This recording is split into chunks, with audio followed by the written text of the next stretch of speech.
माँ देवी प्रसीदतु मयि ब्रह्मचारिण्यनुत्तमा।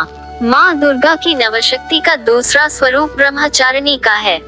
यहाँ ब्रह्म का अर्थ तपस्या से है। माँ दुर्गा का ये स्वरूप भक्तों और सिद्धों को अनंत फल देने वाला है। इनकी उपासना से तप, त्याग, वैराग्य, सदाचार और संयम की वृद्धि होती है। ब्रह्मचारिणी का अर्थ तप की चारिणी यानी तप का आचरण करने वाली।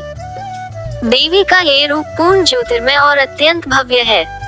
इस देवी के दाएं हाथ में जप की माला है और बाएं हाथ में ये कमंडल धारण किए हैं।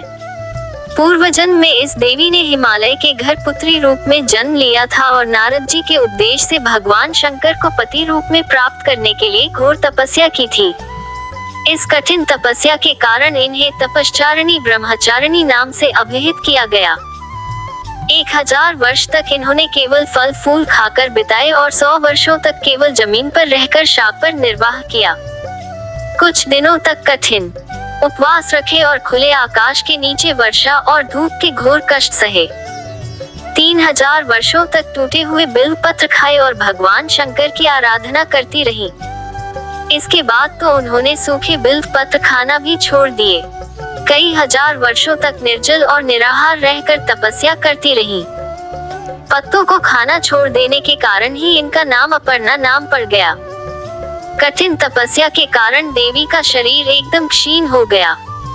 देवता, ऋषि, सिद्धगण, मुनि सभी ने ब्रह्मचारिणी की तपस्या को अभूतपूर्व पुण्य कृत्य बताया, सराहना की और कहा, हे देवी, आज तक किसी ने इस तरह की कठोर तपस्या नहीं की।